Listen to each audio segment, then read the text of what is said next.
Voilà, en bala malien ame aufo alsa dante folimna amafo aka vidéo partager kosobe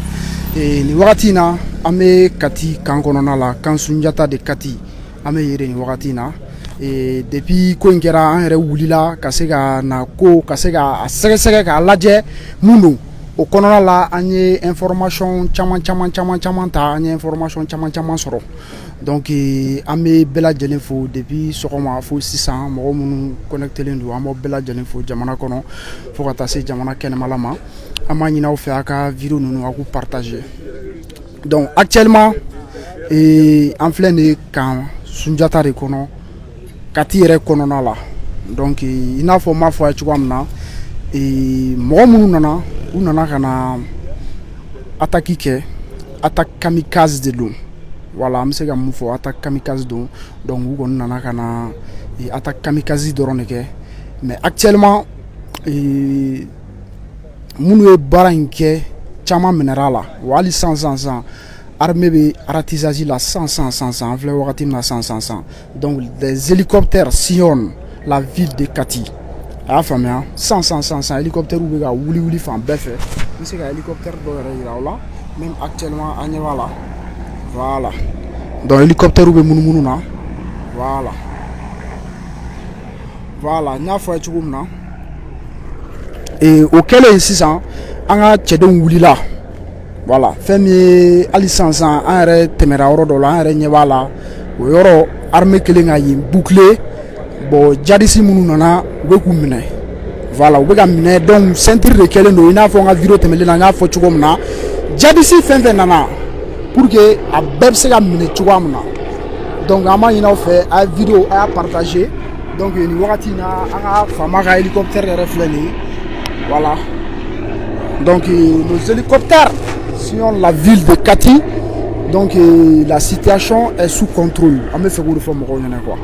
voilà donc a ye vidéo partager an bɛ na témoignage dɔw ta sisan parce que depuis ko in yɛrɛ kɛra fo sisan Kati yɛrɛ jeunes sɛbɛlamaw wulilen don k'u jɔ u sen kan ka se ka situation in k'a ɲɛɲini mun bɛ exactement mun kɛra exactement a ka se ka dɔn donc an bɛ aw fo a ka partage la voilà donc armée bɛ baara la salam alaikum. Wa alaikum salam. Ça va? Ça va, mais là, voilà. Et toi, Oudjama? Ne tɔgɔ ya Omar Jara. D'accord. Et an bɛ yɔrɔ jumɛn na sisan? An bɛ Kati kan kɔnɔ. D'accord. Situation in e bɛ se ka mun fɔ faso jamana? Bon d'abord an bɛ dugawu don kɛ kabi kunu an bɛ min an bɛ den de la. An ka surasi min bɛ n'u nin tan na kunu an bɛ dugawu de kɛ Ala ka hinɛ u la.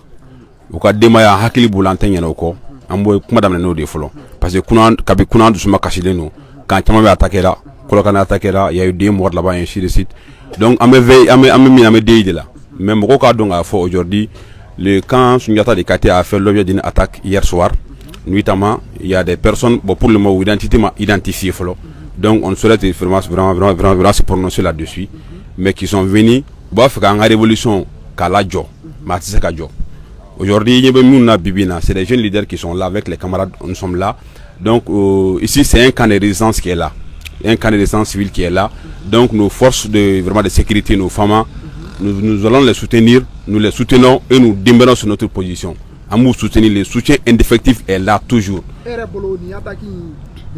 C'est seulement pour boycotter notre révolution parce que le Mali veut se libérer, le Mali veut être indépendant. On a papier de camp, on va faire ta zénith, c'est de là. Donc ils veulent seulement boycotter ça. Donc en train de identifier mais les intéressés se connaissent. Mɔgɔ mun bɛ ko in kɔfɛ u b'u yɔrɔ dɔn mais u k'a dɔn k'a fɔ an m'an ka sɔrɔsiw kɔ bi an b'u kɔ sini wa an tɛn'u bila a guérir la jeunesse déterminée pour le changement pour la révolution montante pour un Mali libre indépendant donc indépendant du moins donc nous sommes déterminés à jamais comme je l'ai dit ici c'est un camp de résistance an bɛ min na an tɛ sunɔgɔ a k'a fɔ an ka sɔrɔsiw tɛ sunɔgɔ cogo min na jeunes fana tɛ sunɔgɔ ten tɔ i y'a kɛ waati o waati n'i y'a fili waati o waati an bɛ wuli an bɛ jɔ donc an kɔni an b'an ka sɔrɔsiw kɔ pour le moment an tɛ se ka fɛn caman fɔ mais an bɛna min fɔ dɔrɔn Kati kan kɔni attaquera mais mɔgɔ mun ye kan attaquer an tɛna se k'u identifier an tɛ se k'a fɔ sisan an bɛ to an ka faamuyaw kɔ toujours parce que olu de bɛ position précurseur la donc an bɛ t'u kɔ toujours mais u k'a dɔn k'a fɔ juguw k'a dɔn k'a fɔ rien ne pourra arrêter sinon ralentir ce changement là cette révolution foyi tɛ se k'a yɛlɛma nous sommes des citoyens civils, nous sommes des jeunes vraiment déterminés pour un changement positif et vraiment dans l'intérêt capital de la population malienne. Donc, que l'Europe soit sûre et certaine que nos ennemis qui sont en Afrique, je le dis bien, je le cite et je maintiens, que nos ennemis qui sont dans la sous-région africaine, que ça soit dans le sang, sur le feu, donc quoi. Donc vous faire pour nous ralentir, pour des boycotts entre autres, la liberté du Mali elle est sûre et certaine, et puis on sera assez là-bas, on sera dans la liberté.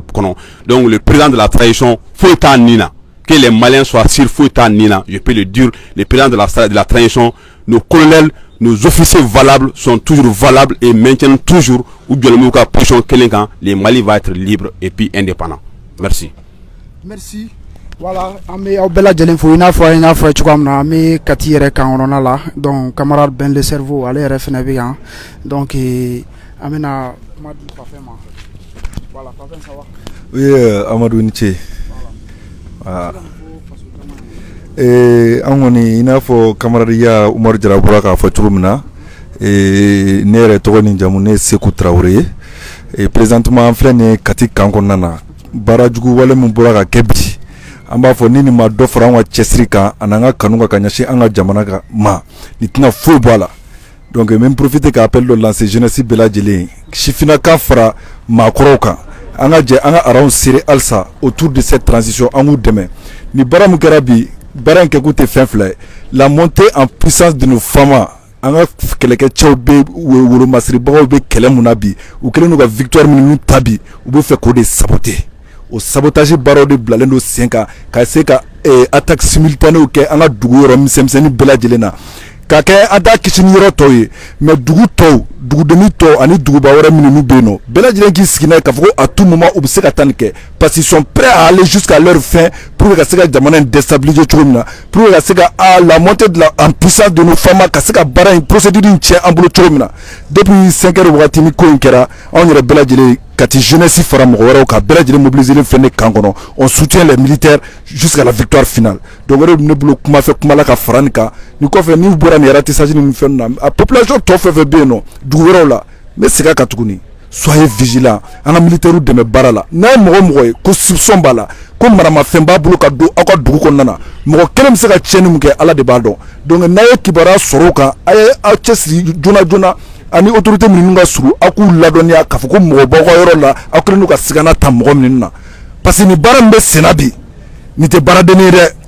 surasiw kelen tɛ se ka kɛ an bɛɛ lajɛlen de b'an bolo di ɲɔgɔn ma yaasa an bɛ se ka an ka jamana bɔ ni gɛlɛya kɔnɔ cogo min na sur ce je vous remercie. Voilà, merci beaucoup Papin et kɛlɛ ale fana bɛ kɛnɛ kɔnɔ yan. Amadou Thiaba. Donc a ye yɛrɛ sɔrɔla ka wuli e dun tɛ wuli sɔgɔma joona. Ni mɔgɔ dara nin na mɔgɔ ma da dɛ. Bon n'i y'a ye bi an kɔni bɛ yan ni an ye kati kan kɔnɔ halisa ka maliyɛnw hakili lasigi quand même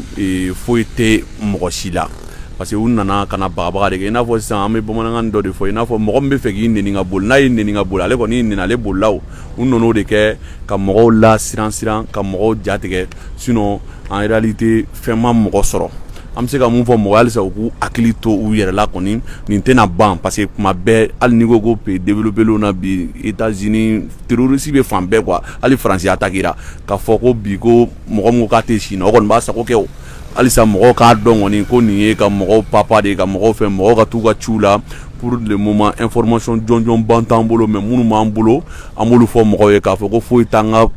autorités là et puis foyi tɛ kati la bi sisan kɔni tout va à l'ordre maintenant. Bon an bɛ se k'a fɔ à 5h40 comme ça an bɛ so kɔnɔ fɔlɔ an y'a kɛ san mankan de parce que a ye kati bɛɛ lawuli san mankan an bolo ko san pɛrɛn mankan de don mais filanan an ko nin tɛ san mankan ye bon an sɔrɔla ka ɲɔgɔn wele ka information tali daminɛ k'a fɔ ko kati de attaquelen don i n'a fɔ an bɛ yɔrɔ min na sisan kati surtout kati kan bon an ye ɲɔgɔn wele o de la bon kɔfɛ an yɛrɛ bɔra ka na ka ɲɔgɔn sɔrɔ k'a fɔ ko an bɛ se ka mun kɛ sisan pour le moment an b'o kɛnɛ de kan tantɔ. Bon e yɛrɛ bolo mɔgɔ ninnu ka laɲini ye jumɛn ye sisan. Bon mɔgɔ ninnu ka laɲini tɛ dɔwɛrɛ ye o i n'a fɔ n y'a fɔ cogo min na k'an nasiran k'a yira ko kati bɛ se ka attaquer alors que ani mɔgɔw kumana minnu bɛ matière in dɔn yɛrɛ olu ko kati tɛ se ka attaquer pour que kati ka attaquer fo intervention militaire i n'a fɔ ni nana ni avion de sanfɛ c'est intervention militaire i n'a fɔ sanfɛla avion olu de bɛ se ka kati attaquer sinon k'a fɔ ko ninnu non u y'u to yɔrɔ jan de ka mankan bɔ k'a fɔ ko bon k'an nana katikaw lasira k'a fɔ hali kati mun ni an jigi dalen don kati mun kan ni yɔrɔ bɛɛ ville intenable ko an bɛ se k'o fana attaquer alors que foyi ma foyi sɔrɔ pour le moment an bɛ se k'o de fɔ mɔgɔw ye halisa u k'u hakili sigi sinon foyi tɛ mɔgɔ la. voilà halisa an b'a fɔ faso jama ɲɛna hélicoptère ninnu kɔni bɛ munumunu na i n'a fɔ aw yɛrɛ ɲɛ bɛ hélicoptère la cogoya min na an ka avion kɔni bɛ munumunu na fan bɛɛ fɛ voilà kumakuncɛ kuma la i bɛ se ka mun fɔ faso jama ye minnu bɛ kɔfɛ parce que halisa dɔw ja wulilen don a b'olu kɔnɔ ko dɔ bɛ yan. voilà an bɛ yɔrɔ min na i y'a ɲɛfɔ mɔgɔw ye ka ɲɛ. voilà kumakuncɛ kuma la an bɛ se k'a fɔ mɔgɔw ye mɔgɔw k'u hakili sigi et puis mɔgɔw ka da nin transition in na ni ala sɔnna a tɛ tiɲɛ quoi parce que souvent ninnu tɛ ba la kuma bɛɛ ko dɔ bɛ se ka kɛ mais ko dɔ bɛ se ka kɛ cogo di n'i ko ko i bɛ fɛ ka bɔ gɛlɛya la i b'i sigi fana ni gɛlɛya dɔ ye gɛlɛya tɛ bɔ gɛlɛya kɔ parce que gɛlɛya n'a nakuma de don mɔgɔw k'a dɔn ko nin bɛɛ bagabaga de ko sinon foyi tɛ foyi la kumakuncɛ kuma la an b'an lamɛnbaga bɛɛ fo an b'i yɛrɛ fo Amadu Kati 24. merci KMT an b'i fo voilà an balimakɛ an bɛ yɔrɔ jumɛn na. an bɛ Kati Kane kɔnɔ sɔgɔmada joona in na donc ne tɔgɔ Yaya Sinayogo. Voilà, i n'a fɔ camarades bɔra k'a fɔ cogo min na sɔgɔmada joona in na an lawulila ni attaque terroriste de donc an bɛ se k'a fɔ ten parce que obi u y'a fɔ cogo min na obi 2 de cira à partir de 5 heures ka katikaw lawuli donc la ville s'est réveillée dans une situation très délicate de panique aussi mais je crois qu'à l'heure où nous sommes en filɛ yɔrɔ mun na la situation est sous contrôle donc ne bɛ se ka mun fɔ o de ye k'a fɔ nin situation in a ma balana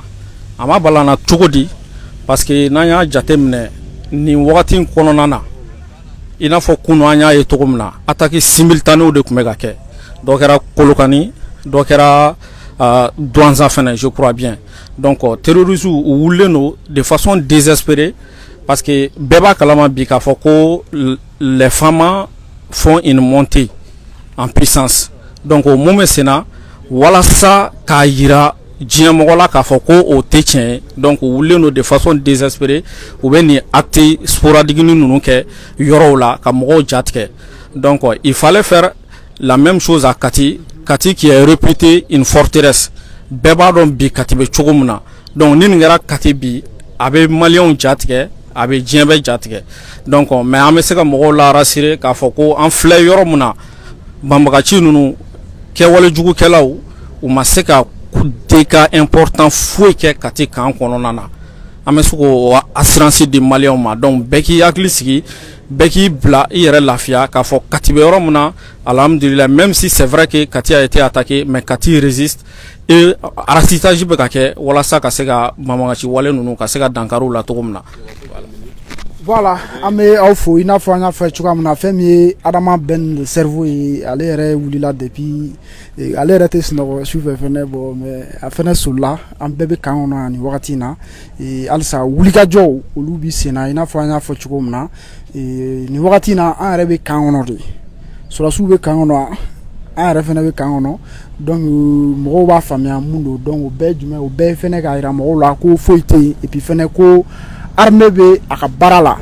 an y'a fɔ cogoya min na ne yɛrɛ mɔgɔ ɲɛma ne yɛrɛ ɲɛ yɛrɛ ye djihadistes bolitɔ ye c'est à dire armée bɛ k'u godon voilà a cɛ nin hélicoptère ma ye dɛ a bɛɛ n'Ala cɛ bon an ɲɛ bɛ na Allahu akbar la ilaha illallah hélicoptère ma ye dɛ han Allahu akbar bon na bon depuis dugu jɛra ni hélicoptère de bɛ munumunu na Kati kɔnɔ yan donc sécurité totale k'a fɔ mɔgɔw ɲɛna jɔrɔ foyi tɛ armée b'a ka baara la mais an bɛ fɛ ka mun fɔ dɔrɔn ninnu ka laɲini tɛ dɔwɛrɛ ye ka se ka monter en puissance kuma fɔra ka se k'o saboter donc an b'a fɔ faso jama ye u jɔlen ka to an bɛ kɛlɛ min na u jɔlen ka to ka se ka faso yɛrɛ ka se ka a dɛmɛ pour que faso yɛrɛ a bɛ se k'a yɛrɛ sɔrɔ cogoya min na an ka nin colonel cɛ 5 ninnu u kalikan faso bɛ se ka libérer cogoya min na donc o de ye laɲini ye donc ninnu kɔni a bɛ n'a fɔ ni dɔ tɛmɛtɔ nana nin dɔrɔn ka boli donc ko in bɛ ten tɔ de quoi yaya donc jadisi laban minnu bɛ yen sisan u encerclelen yɛrɛ don an bɛ ka kuma u fɛ yɔrɔ min na sisan jadisi labanni minnu a tɔ tora damadɔni minnu ye voilà u bɛ ko olu yɛrɛ encercle u bɛ k'u minɛ nin wagati in na sisan. Voilà, n bɛ segin ka don Amadu Cɛba i n'a fɔ n y'a fɔ cogo min na n ka kuma kɔnɔna na Mali fan 14 bɛɛ lajɛlen ni attaque simultanée min daminɛnen filɛ nin ye a bɛ dɔgɔkun damadɔni bɔ an ka jamana kan a tɛna dabila parce que n y'a fɔ cogo min na montée en puissance des femmes an ka wolomasiribagaw bɛ kɛlɛ mun na u bɛ baara mun na bi a dogolen tɛ diɲɛ mɔgɔ la donc u bɛ fɛ ka ko bɛɛ lajɛlen kɛ yaasa ka se ka baara in saboter u bolo de donc maliyɛn kɛra fan o fan mɔgɔ tulo banna nin waati in na que chacun soit vigilant n'a ye mɔgɔ ye ko sigana mɔgɔ don ani maramafɛn b'a bolo a bɛ ka ɲɛsin dugu ma i ka dugu autorité ɲɛmaaso min ka surun i la i boli biribiri i ka taa ɲɛf'u ye n'a ye sigana sɔrɔ mɔgɔ o mɔgɔ la bɛɛ lajɛlen ka wuli k'i jɔ ninnu kɔfɛ parce que u kelen tɛ se k'a ɲɛnabɔ anw de bɛ far'u kan an bɛ jɛ k'a kɛ parce que tubabuw ko nin de ma ko guerre asymétrique kɛlɛ min suguya ma dɔn donc halisa an ka hakili to an yɛrɛ la an ka wuli k'a jɔ ko cɛ kelen denw an k'an bolo don jamana in guloma kɔrɔ n'a jɛngɛnna n'a ma bi an ka Asimi Goïta dɛmɛ an ka dɛmɛ parce que il faut de la résistance il faut vraiment de la résistance an ye période min n'u tɛmɛ nin wagati in na période ninnu ma nɔgɔya dɛ embargo ko b'o la ko modèle bɛɛ lajɛlen dala anw kan sanction sugu bɛɛ lajɛlen an ka colonel joli sanctionné don hali sini ko k'u ka compte gelé même le camarade Ben le cerveau ale ka compte gelé la fɛ diɲɛ ko bɛɛ lajɛlen dalen don an kan bi militaire wɛrɛw nana wali militaire bɛ ka n'u yɛrɛ sɔrɔ an ka jamana kɔnɔ ni armement ye ko commando ba tatɔ don dugu ci den kelen kama donc halisa anw sigilen don ɲɔgɔn buruja ni ɲɔgɔn fɛn na ala kama an ka wuli an ka fara ɲɔgɔn an ka kɛ cɛ kelen denw an ka ninnu dɛmɛ an ka bɔ nin situation kɔnɔna na surasiw bɛ baara min na an ka se ka baara nɔgɔya u bolo quoi je vous remercie. Merci. Voilà donc an bɛna kuma di Adama yɛrɛ ma a ka folikan dɔrɔn di mɔgɔw ma dɔrɔn. Voilà ne ka dernière précision kuma jan tɛ Cɛba seulement k'a yira mɔgɔw la k'a fɔ kɛlɛ in bɛ ka ban de kɛlɛ in daminɛna nin de ye quoi parce que kɛlɛ bɛ daminɛ les kamikazes de les actes russes là daminɛ ni kamikazes de an ye maintenant les ennemis du Mali u dɛsɛra sisan de Cɛba kamikaze kelen de bɛ ka daminɛ sisan donc ça veut dire que kɛlɛ banna donc an bɛ min fɔ mɔgɔw ye dɔrɔn o de k'a fɔ maliyɛn bɛɛ comme camarade ye interpellation kɛ sisan maliyɛn bɛɛ ni mɔgɔ o mɔgɔ sigira k'i da a bɛ k'i la an bɛɛ ka wuli k'an jɔ demeurons derrière Asimi Goïta les valables colonels les valables officiers donc vraiment elles sont derrière lui soutenons vraiment le militaire kɛlɛ in a banna de on a vu que an ka kan dɔw bɛ yen u tora ka taa kamikaze kɛ ka essayer k'an ka avion dɔw saboter parce que avion dɔw k'u déranger bi et nous saluons le partenariat de la Russie il faut le dire nous saluons le partenariat de la Russie et nous saluons le valable officier Sadio Kamara. Le collecteur Kamara vraiment est à saluer. En temps de guerre, en année quelqu'un même qui a dama, peut-être que le régime normal c'est pas ce nous le saluons, vraiment nous le saluons. J'ai tout chapeau pour lui. Donc camarade Bella Djele, franchement, en bégan boulot vraiment c'est le début du combat. Merci. Ok, merci. Donc Madi, voilà. Ok, vraiment, am se k'a fɔ ko vraiment Mali an ka vigilance gardelen to comme a fɔra cogo min na. An ka vigilance gardelen to parce que caman tɛ min kalama depuis don min na Jeune Afrique a publié comme quoi an ka pétrole ko n'an ka fɛn ninnu depuis o don ne y'a ye ne siranna dɔɔni n dalen ka dilan ka n y'a kalan o y'a sɔrɔ a magazine a publié o kɔnɔ mais ne bɛ min fɔ maliyɛnw ye an ka sous-sol il faut que u k'a dɔn ko sous-sol enrichissement de don k'a fɔ k'an b'an sigi ko an tɛ gɛlɛyaw sɔrɔ o fɛnw bɔli u b'a ɲini ka na an kɛlɛ cogo bɛɛ la an ka sous-sol enrichissement de don il faut que maliyɛnw ko o dɔn et puis an bɛ conseil dɔ di an balakaw ma nin kɛlɛ in na an balakaw fana ka wuli k'u jɔ kosɛbɛ parce que n'i y'a ye jadisi a caman ye cɛ jeune de o jeune ninnu il faut que an balakaw ka kangari da u denw ye kosɛbɛ n'i y'i den ye a bɛ bɔ a bɛ na ni wari dɔ ye fɛn dɔw a bɛ na ni fɛn sugu dɔw ye so kɔnɔ a ye conseil d'u ma u ka sabali nin ko ninnu dɔw ma ne kɔni ne bɛ min fɔ Mali vraiment an ka sous-sol enrichissement don an k'a bila hakili la ko o ye an ye kɛlɛ de tigɛ o ye o la kɔni n'an ma wuli k'an cɛsiri k'an ka ne yɛrɛ b'a fɔ surtout gendarmerie yɛrɛ fana ye ne b'a f'u ye u ka wuli k'u cɛsiri kosɛbɛ u ka vigilance garder village contrées même les lieux de loisirs u ka to ka don yɔrɔ ninnu na ka yɔrɔ ninnu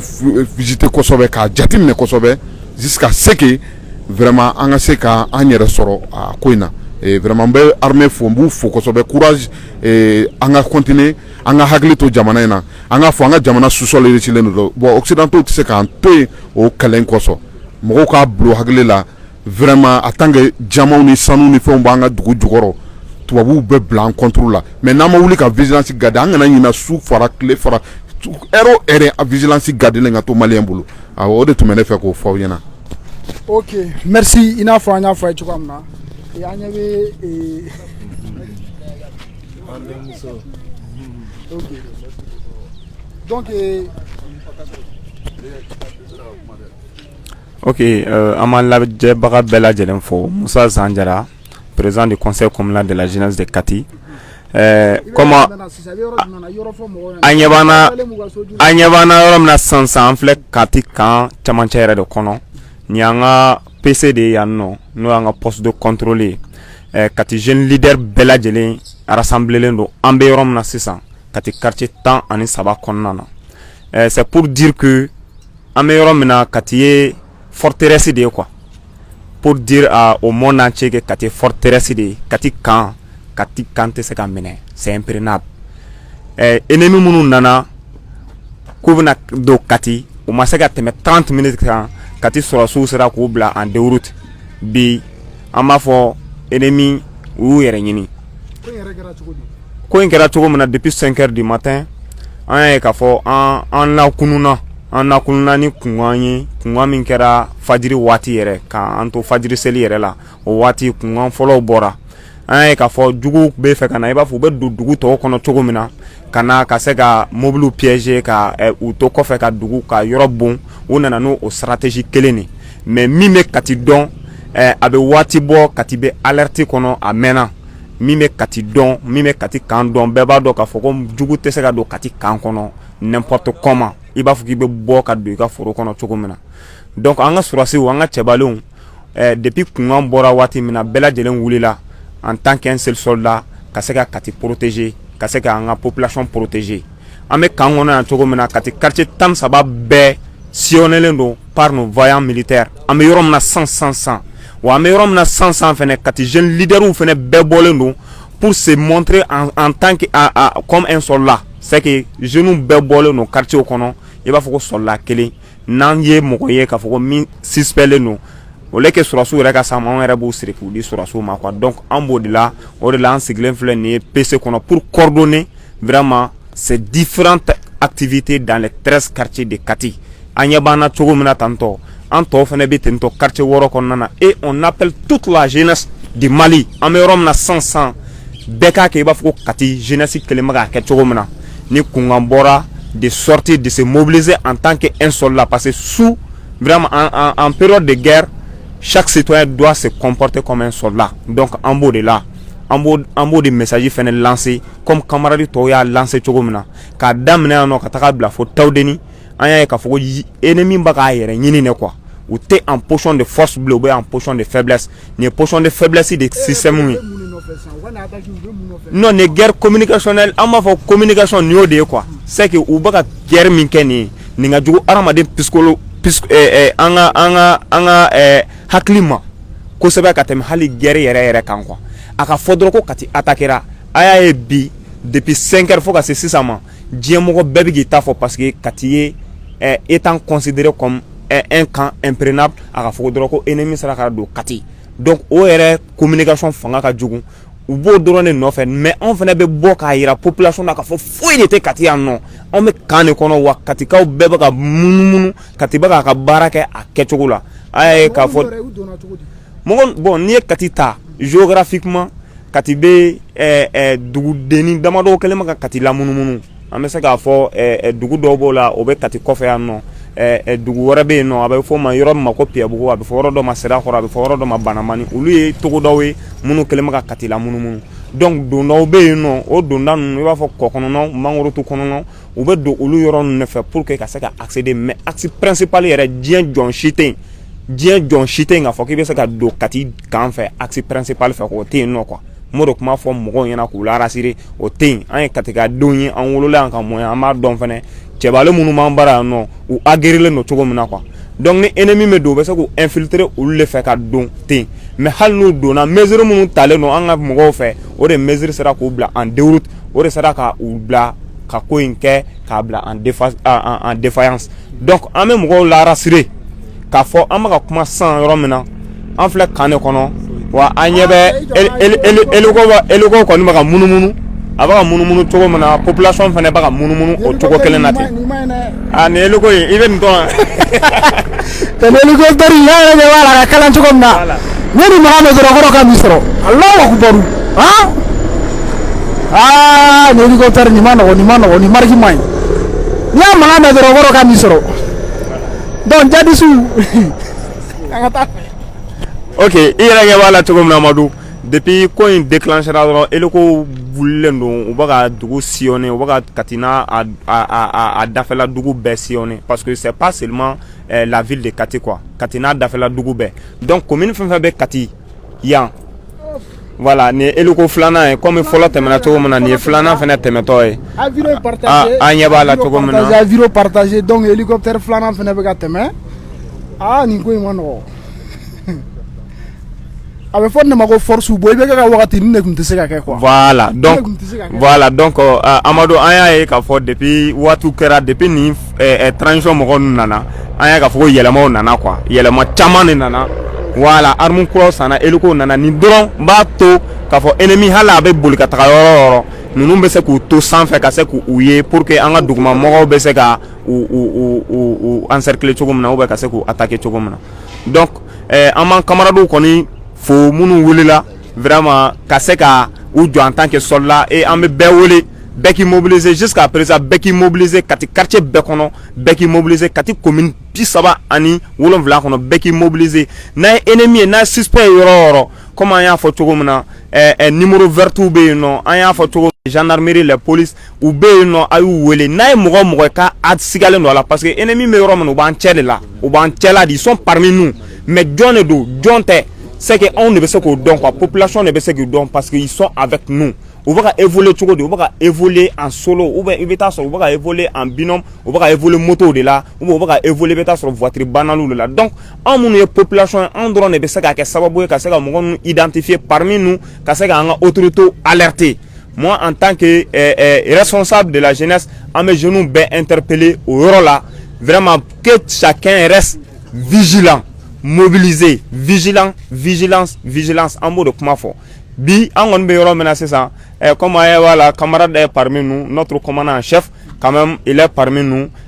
lui il assure quand même le commandement même du PC voilà en mot fɔ cogo min na et on interpelle les autres camarades vraiment au fana ka se ka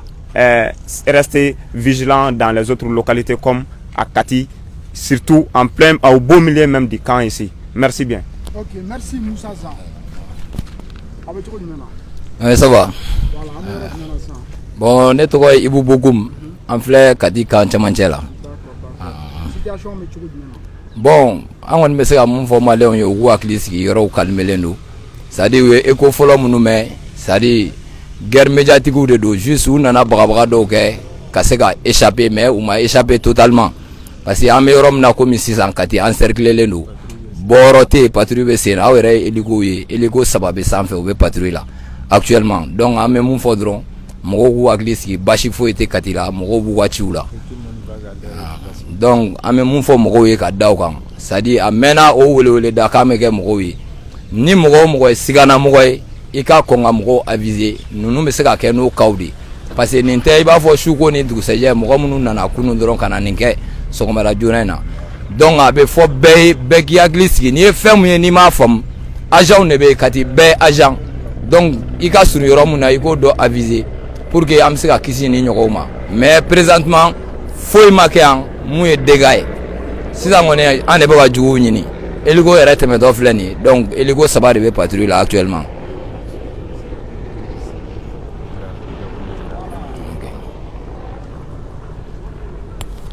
Voilà, merci. Merci an bɛ aw bɛɛ lajɛlen fo i n'a fɔ an y'a fɔ cogoya min na ala ka jɛ ye ni ala barika ye ni Mali mɔgɔbaw barika ye alhamdulilahi rabbil alamin alhamdulillah. Donc an b'aw bɛɛ lajɛlen fo i n'a fɔ an y'a fɔ cogoya min na.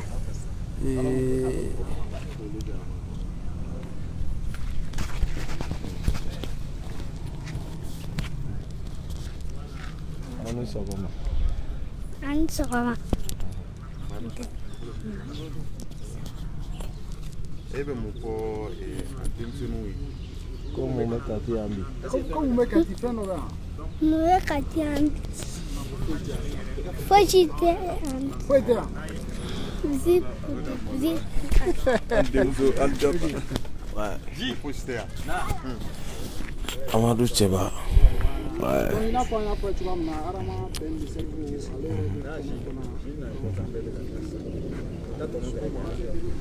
ale ni sɔgɔma. Ouais, Amadou an b'aw fo. Je pense que les camarades ont tout dit. Kuma bɛɛ fɔra. Juste bɛɛ bɛ ka question fila dɔrɔn poser i yɛrɛ kun. Pourquoi Kati? Pourquoi à ce temps précis?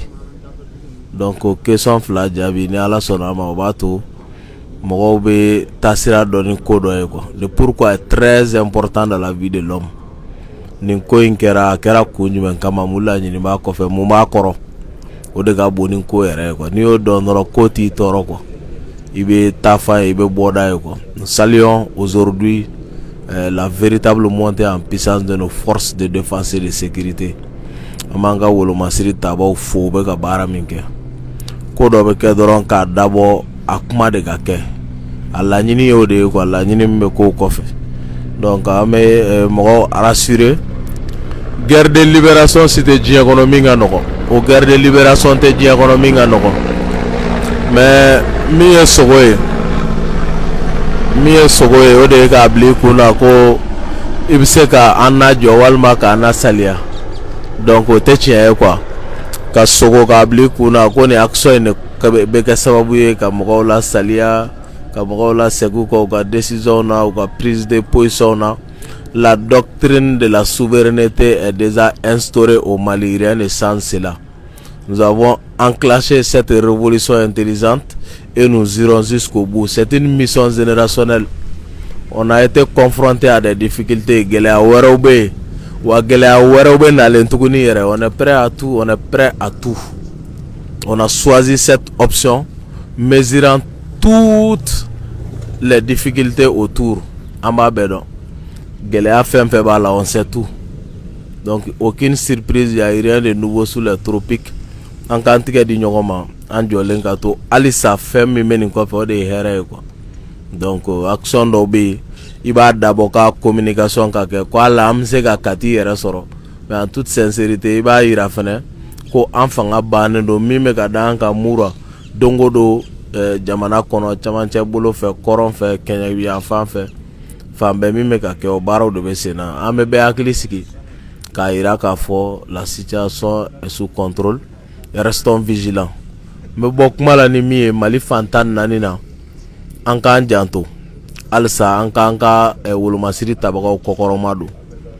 N'an ye kibaruya minnu ye n'an ye siganakow ye an k'u ladɔnniya la pour que u ka se ka bolodaliw kɛ joona.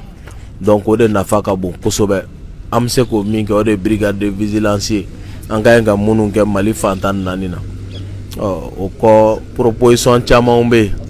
min ye en terme d'effectif baara minnu bɛ se ka k'o kan ni wagati wɛrɛw sera an bɛna an da don olu la k'olu walawala. Donc ninnu de tun b'an bolo ka bɛɛ fo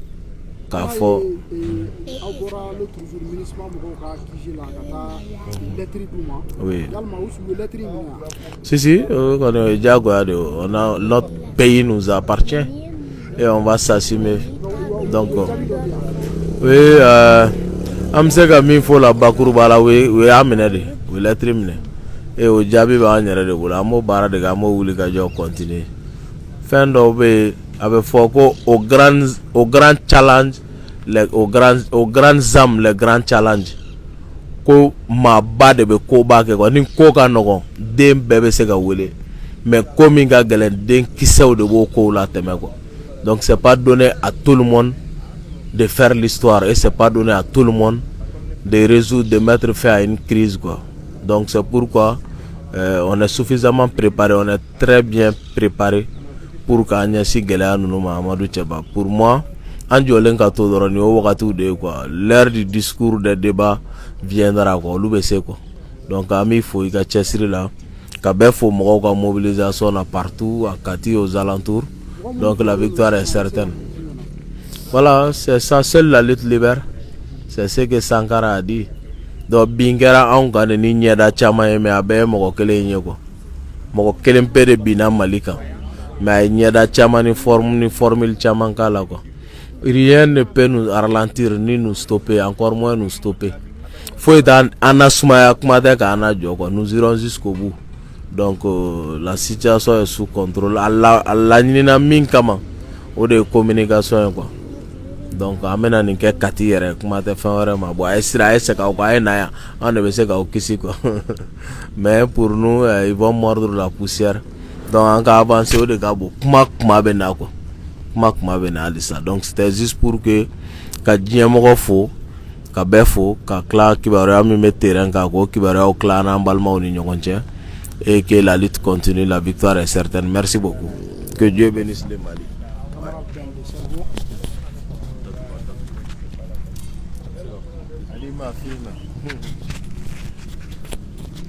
Ansogama.